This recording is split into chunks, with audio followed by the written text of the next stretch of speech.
The voice sounded exactly like mine. The first time I heard it, I genuinely thought I had left something playing in the background. Maybe a podcast. Maybe a video still running on my laptop. It was late, around 11:40 p.m., and I had just turned off the lights in the living room. As I walked toward the hallway, I heard my own voice say, "Did I lock the back door?" The problem was, I hadn't said that.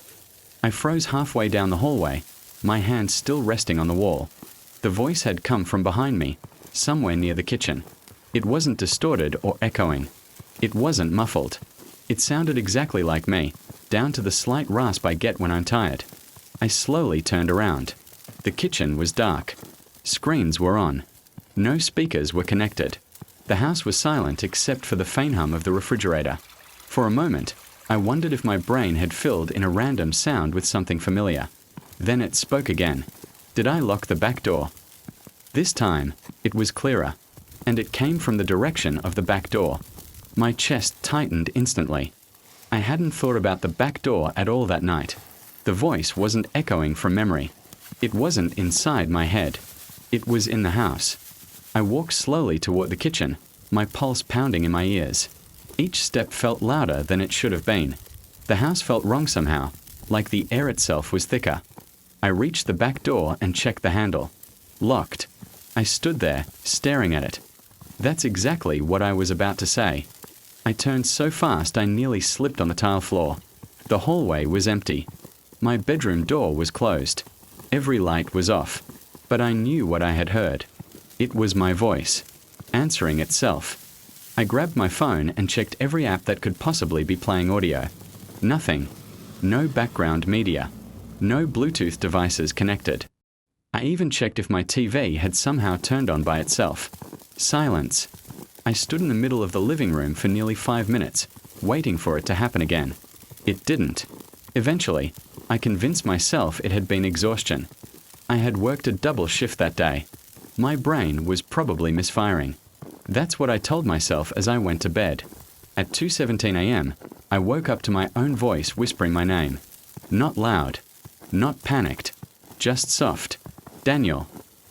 I sat up instantly. The room was dark, illuminated only by faint streetlights slipping through the blinds. My heart was racing so hard I could hear it in my ears. I held my breath and listened carefully. Nothing. Then, from somewhere near my bedroom door, I heard it again. Daniel. The tone was slightly different this time. Less like a whisper. More like someone testing the sound. Reached for my phone on the nightstand and turned on the flashlight. The beam cut across the room, revealing nothing unusual. My closet door was shut. The bedroom door was closed. But the voice had come from that direction. I swung my legs off the bed slowly and walked toward the door. Every step felt deliberate, cautious. I pressed my ear against the wood. Silence. Just as I was about to step back, I heard something faint on the other side. Breathing. Not loud. Not aggressive. Just steady breathing. In rhythm with mine. I stood there with my ear pressed against the bedroom door, listening to breathing that matched my own. When I inhaled slowly, it inhaled too. When I held my breath, the sound paused for half a second before resuming. It felt like the house itself was syncing with me. My hand trembled as I slowly reached for the doorknob. The breathing stopped. Complete silence filled the hallway outside. I waited a few seconds longer, trying to convince myself I was imagining it. Then I opened the door quickly and stepped out. The hallway was empty. Every door was closed. Every shadow was still. I walked down the hallway toward the living room, my phone light shaking slightly in my grip. The house felt different now. Not dangerous exactly, but aware. Like something had shifted from passive to active. As I stepped into the living room, I heard it again. My voice. From the kitchen. I shouldn't have opened it. My stomach dropped. I hadn't said that. Not out loud. But I had thought it. Just seconds earlier. I stood frozen in the doorway, staring into the darkness of the kitchen. The voice hadn't echoed from memory. It had spoken with intention.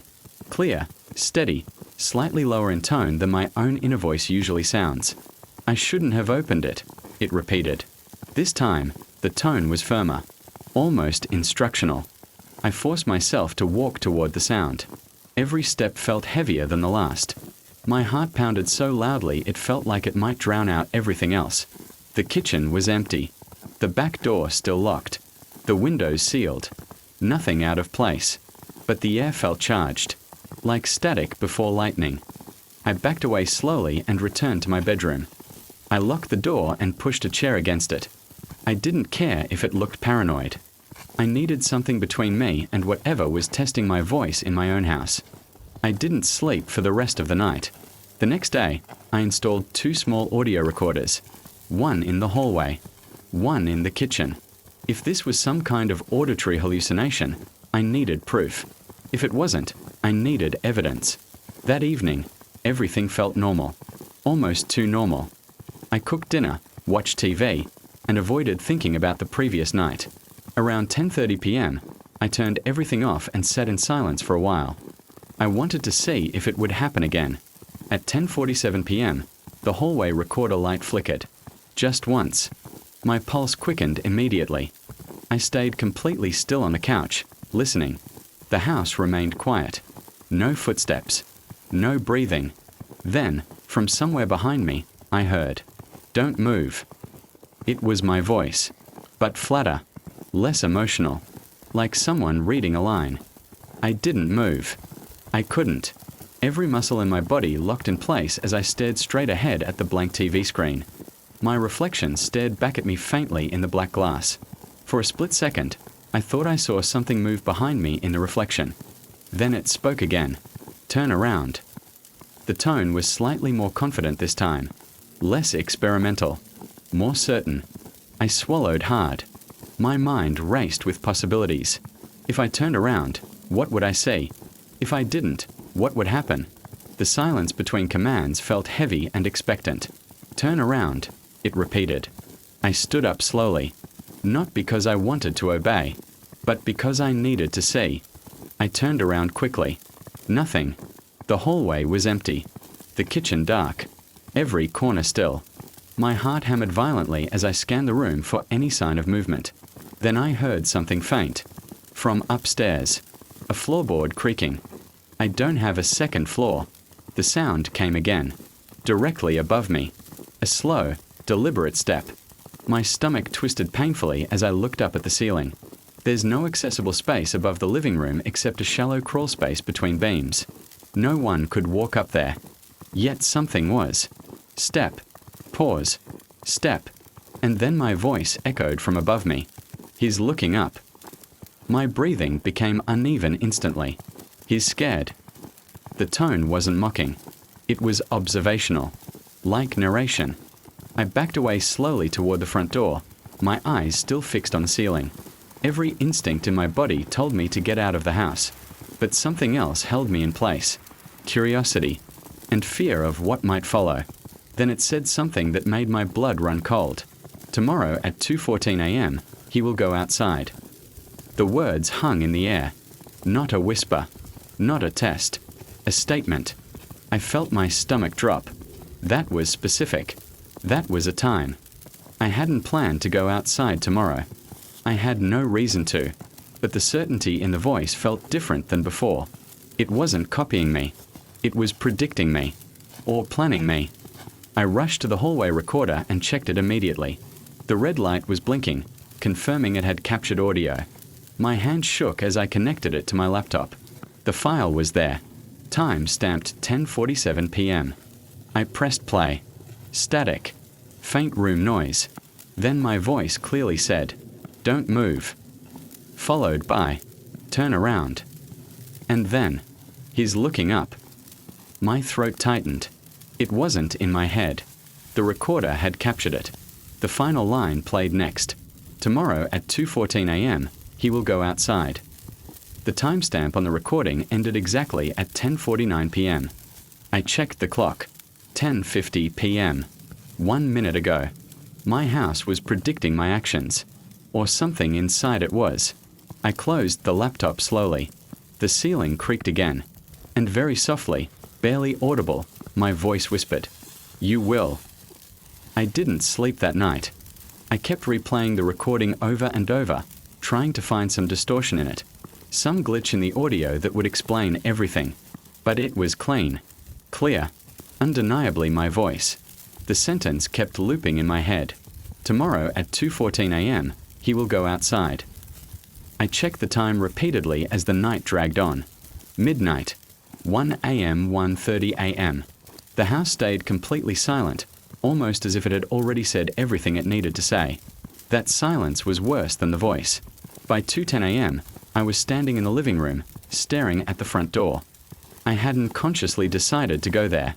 I had just found myself standing a few feet from it, my hand resting lightly on the doorknob. 4 minutes early. My pulse throbbed in my temples.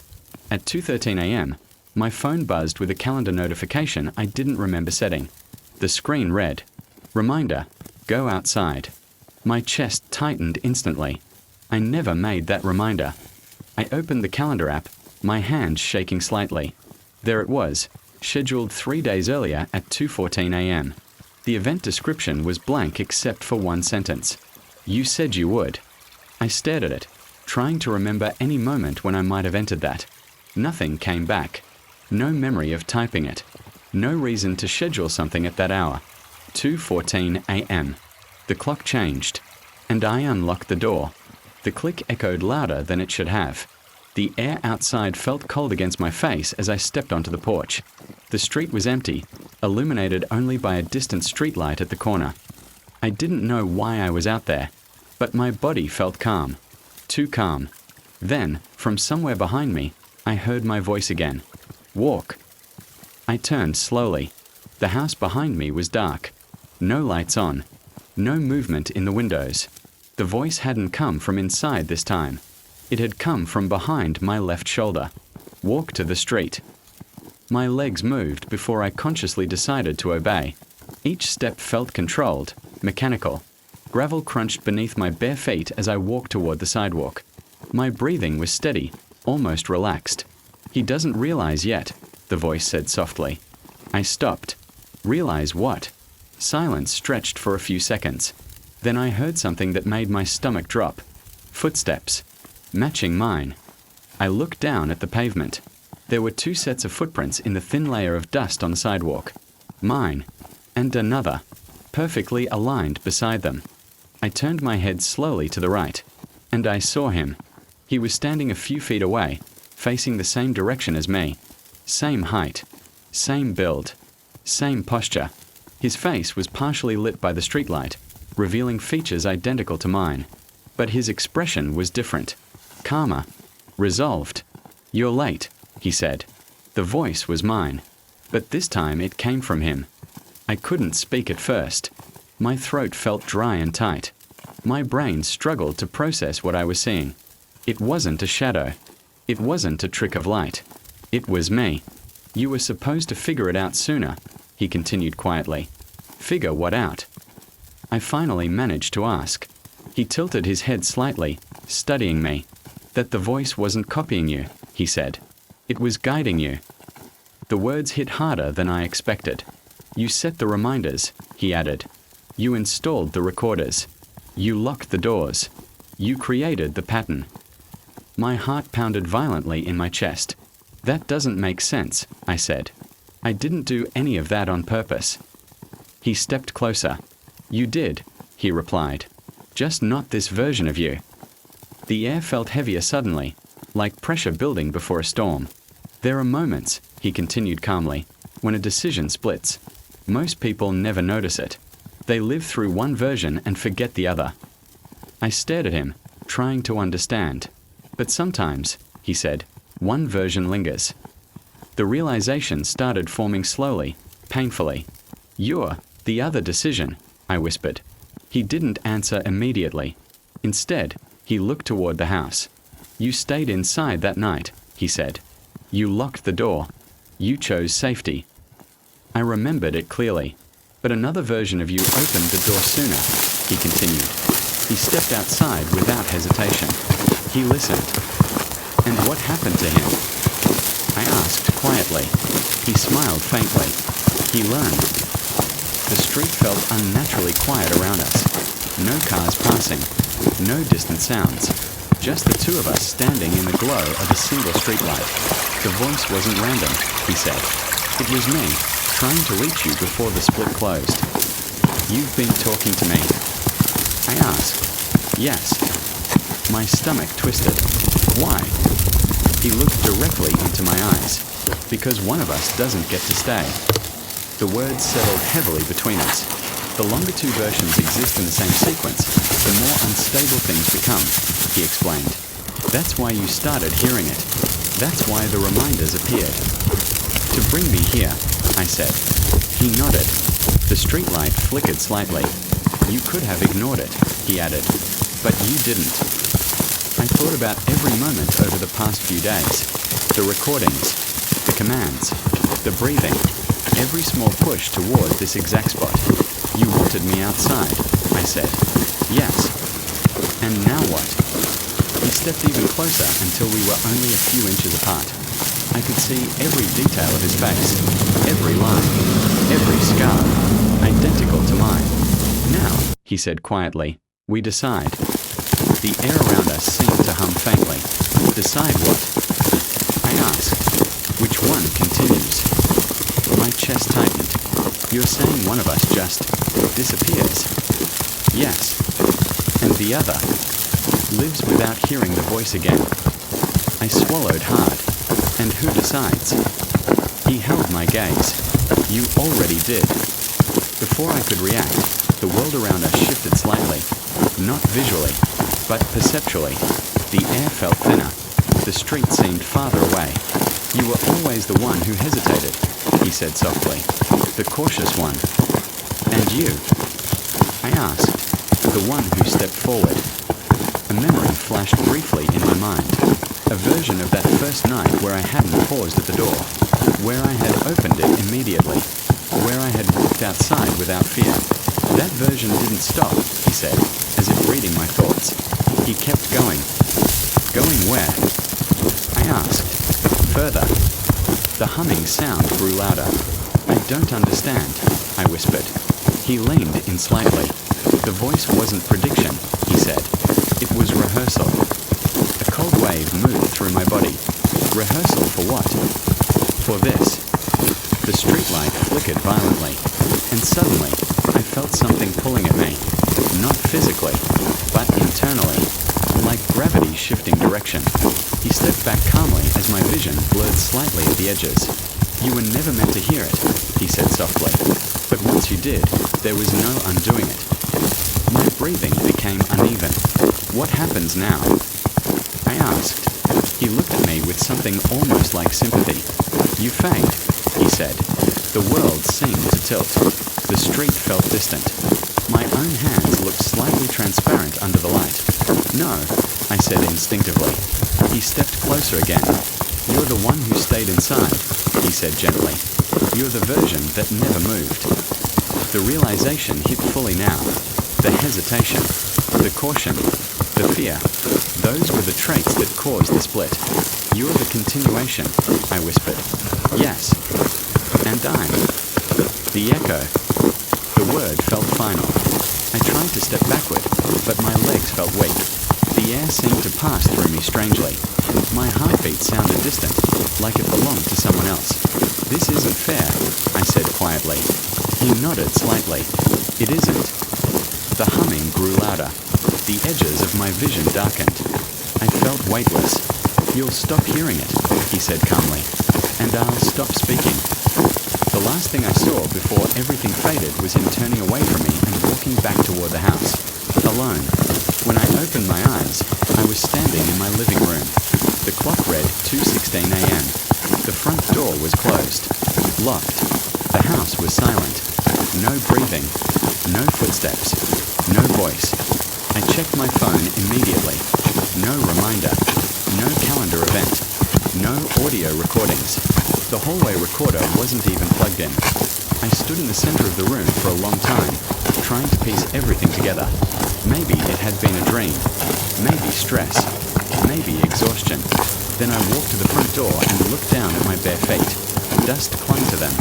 And outside, on the porch, there were only one set of footprints leading back to the house.